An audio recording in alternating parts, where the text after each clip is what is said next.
Content Lab é uma empresa que atua há mais de 4 anos no mercado como laboratório de conteúdo digital. E quem vai me contar mais a respeito é Vinícius Mancini, fundador da agência. Tudo bom, Vinícius? Seja bem-vindo ao Marcas pelo Mundo. Tudo ótimo, Eli. Muito obrigado pelo convite. Fiquei muito feliz de participar, viu?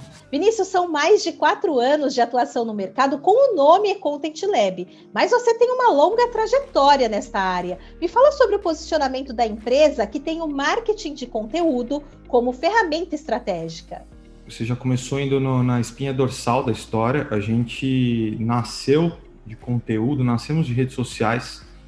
Já faz aí 8, 9 anos que a gente está mergulhado nesse universo, e era uma época onde as redes sociais ainda eram orgânicas, né? Então você tinha o alcance orgânico, você não tinha tanto, a mídia não entrava tanto na estratégia das plataformas, então você tinha uma comunicação de fato, vou colocar assim, real, que é o quê? O que eu quero consumir de conteúdo como usuário? O que eu quero consumir de conteúdo? Eu quero seguir esses 150 perfis. Eu vou ver o que essas pessoas estão postando. Então a gente surgiu na época onde a conversa ela realmente era o que importava. Se você conseguia alcance, se você conseguia destaque, conseguia seguidores, conseguia engajamento, é porque teu conteúdo era bom. Então, como a gente surgiu nesse meio, enxergando a comunicação dessa forma, conforme as plataformas foram evoluindo e conforme a verba de mídia foi entrando nas redes sociais e tornando essa história do alcance principal asset de monetização das plataformas, as regras do jogo foram mudando. E aí a gente foi se adaptando dentro desse universo, junto com, inevitavelmente, o meio vai moldando a forma como a comunicação acontece. E a gente foi percebendo que daquela história de redes sociais, onde o alcance era orgânico, você conseguia controlar o que você consumia de informação, a gente foi mudando para um modelo muito próximo, sim, claro, com algumas boas diferenças, mas muito próximo do que funciona na televisão.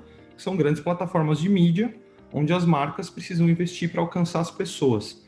E aí a gente fez algumas mudanças de modelo nosso, porque a gente estava muito focado em criação de pauta de conteúdo autoral para as marcas, e com o tempo a gente foi colocando alguns temperos novos, que alguns tão fortes que começaram a tomar boa parte do gosto da comida. E a gente se transformou num laboratório de conteúdo. Qual que é a ideia assim, de posicionamento? Por que laboratório?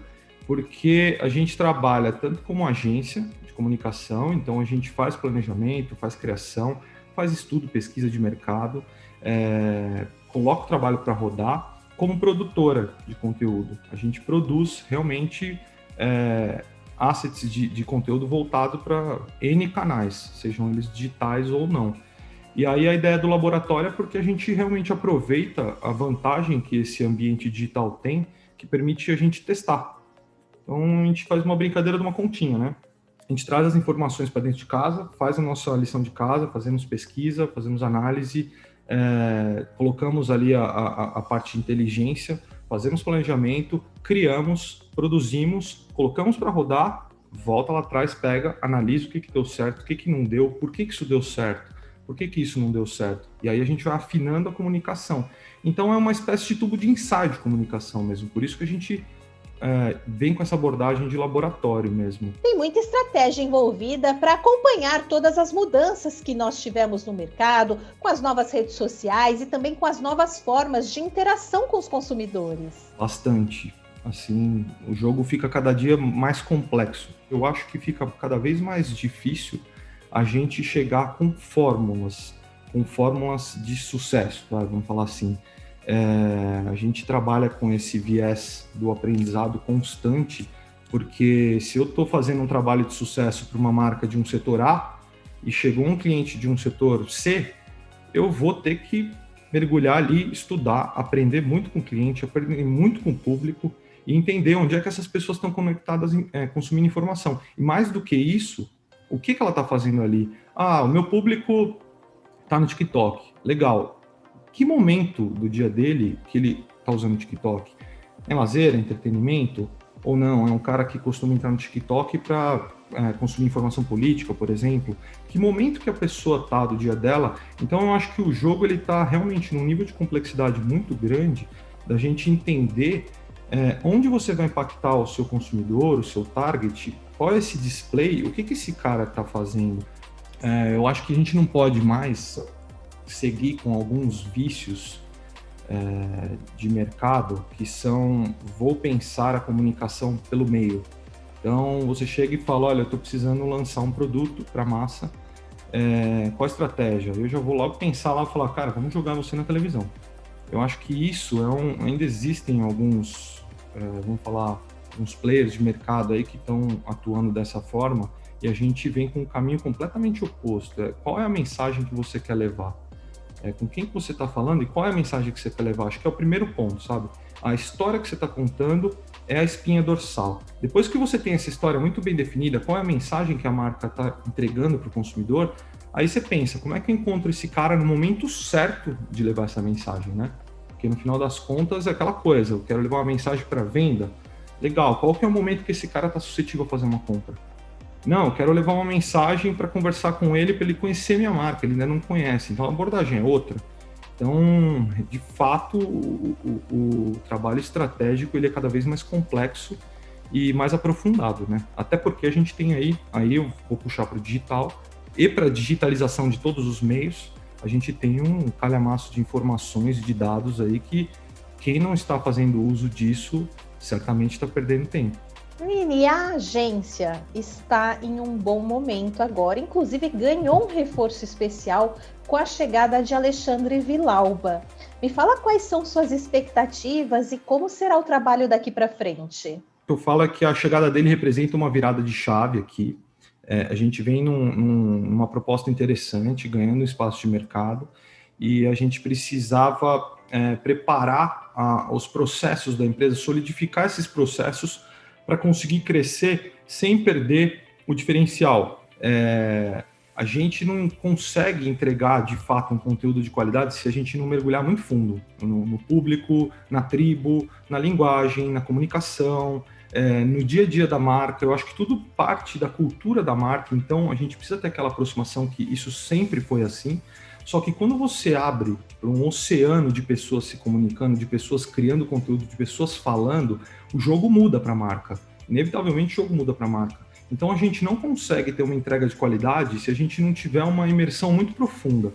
Nesse sentido, crescer e expandir a empresa é um desafio muito grande, porque é um modelo, ele é muito, eu vou usar o termo líquido, porque ele se adapta muito. O que está funcionando aqui nessa tribo não vai funcionar naquela. Então a ideia com a chegada do Vila é realmente solidificar o processo que a gente tem de entrega para conseguir aumentar um pouco a capacidade de atender, né? De atender novas marcas, criar novas histórias, né? Não só de atender novas marcas, mas mesmo para os nossos clientes, a demanda de conteúdo ela vai crescendo. Ela vai crescendo, as oportunidades vão crescendo. Então surge uma plataforma nova, a gente consegue levar um tipo de história diferente e tudo isso demanda que a gente tenha um processo muito sólido de planejamento e de produção para conseguir chegar com essa entrega. E o Villalba, com a carreira dele que fala por si só, o cara tem 30 anos de experiência no mercado, ele chega para somar nesse sentido. Vini, você é uma pessoa que vive o universo, as mídias sociais há bastante tempo, foi professor já nesta área. Como você enxerga o futuro? A gente sabe que as plataformas vão mudando, né? Como você falou, essa adaptação. E a gente também entende que cada vez mais a marca quer chegar nas pessoas através de um conteúdo relevante, porque muita gente nem aguenta mais a tradicional propaganda. Como é que você enxerga o futuro? Acho que é muito difícil, né? A gente prever, como você mesmo falou. O que eu vejo é assim, analisando esse movimento, a chegada das redes sociais, a gente estava assim, nossa, agora as coisas vão mudar, é uma revolução, a pessoa ganhou voz, todo mundo ganhou voz, tal. Eu acho que a gente já vive um outro caminho. Acho que a gente vive um caminho onde realmente o que é relevante, o que não é, está mudando numa velocidade absurda. Então a gente tem muito ruído hoje. Hoje eu enxergo um cenário com muito, muito ruído. E aí eu vejo algumas coisas, algumas lições de casa que as marcas precisam fazer, elas precisam parar e entender, falar, cara, faz sentido esse caminho? Não faz? O que eu tenho como ponto principal é que existe uma virada em alguns tabuleiros, e um deles, por exemplo, foi que as marcas que estavam fora desse ambiente estavam atrás das pessoas. Antigamente, se a gente for lá para trás, as pessoas seguiam as marcas, certo? Então você falava, puta, cara, aquela marca, eu amo aquela marca, eu vou atrás daquela marca. Chegou o ambiente das redes sociais, surgiu a história e eu vou falar que isso daí é em alguns momentos, tá? Em alguns momentos a ilusão da influência, ela existe, é um fato, existem os influenciadores digitais, mas a gente está pegando coisas que já aconteciam lá atrás e está dando outra roupagem, porque o marketing de influência, ele sempre existiu.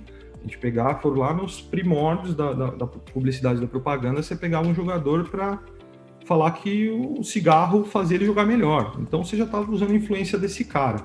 E aí, com o ambiente digital, surgiu essa coisa da marca ir atrás das pessoas. A marca, quem é o cara que está influenciando que eu preciso me conectar?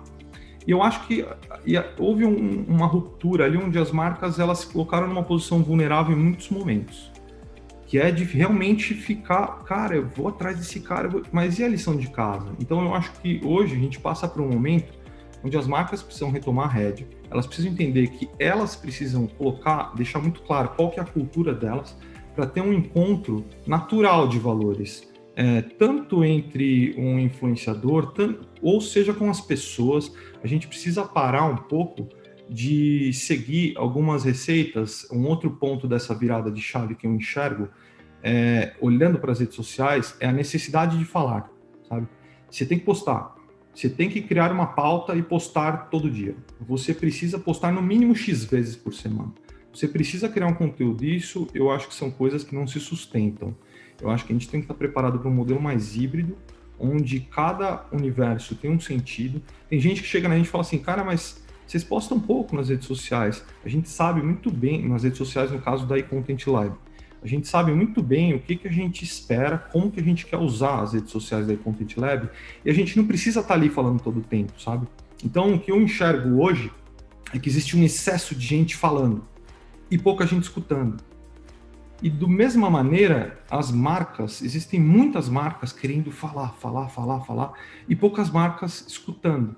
Então, eu vejo um afunilamento inevitável, e aí, por conta de modelo de mídia mesmo, que quem tiver mais mídia vai ter mais alcance, esse é um fato. Eu vejo que existe um afunilamento entre o que você tem de mídia para investir, o que você tem de história para contar, e o que você tem de oportunidade para se conectar com o teu público. Fora isso, qualquer coisa é perda de tempo, sabe? Eu acho que a gente tende a... Pintou um display novo no Instagram da vida, vamos usá-lo. Calma, será que faz sentido usar? Se não faz, tudo bem. Não é isso que vai mostrar que a marca é inovadora ou coisa do tipo, não. Vamos fazer as coisas desde que façam sentido. Porque se você entra num fluxo muito grande, olha, eu tenho que postar stories todo dia porque eu preciso me conectar com o público. Eu preciso ter um canal no TikTok. Eu preciso estar em tal lugar. Faz sentido? Eu acho que é uma perguntinha que a gente tem que se fazer antes. Faz sentido? Faz sentido eu falar? Eu tenho assunto? Então, quem fala por falar vai ficar cada vez mais conversando com a parede, porque a sua fala não vai ser encontrada por ninguém. Então, eu acho que as marcas precisam analisar a brincadeira mais estrategicamente, entender que às vezes o caminho não é rede social, às vezes o caminho não é uma mídia focada, uma mídia nichada, às vezes o caminho é mídia de massa, ou às vezes não, é o caminho digital. Eu vejo que a gente precisa ter um pouco mais de respiro, planejamento para entrar, e não simplesmente entrar para falar por falar. E aí, um outro ponto que está conectado com isso, que é um caminho sem volta, é o entretenimento. Com o que o meu público se entretém? E quando eu falo de entretenimento, eu não estou simplesmente falando de lazer. Não, estou falando com o que ele se entretém, com que tipo de conteúdo que esse cara gosta de consumir. É um podcast? Ele gosta de seguir o Twitter? Ele gosta de ler texto mais aprofundado, de artigo? Ele gosta de ler livro?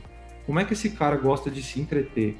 Como a marca consegue entregar entretenimento para essa pessoa? Porque eu acho que se você não entreter, se não existe uma troca ali, você não vai conseguir conectar. Então eu vejo com uma tendência, assim, não gosto muito de arriscar nesse sentido, mas eu vejo marcas entretendo as pessoas de forma realmente significativa.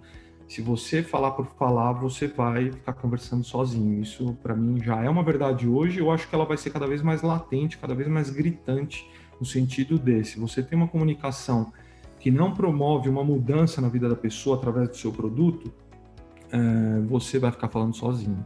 Obrigada pela entrevista, adorei nosso bate-papo. Sucesso sempre para vocês. Imagina, eu que agradeço, Eli. Gosto. Bom, a gente começou aí o nosso relacionamento ano passado, gosto muito, de acompanhar marcas quando a gente teve o artigo ali, fiquei muito contente, tive um retorno muito legal. Queria aproveitar e te parabenizar pelo trabalho também. Muito bom, obrigada, estou muito feliz por estar aqui com você hoje.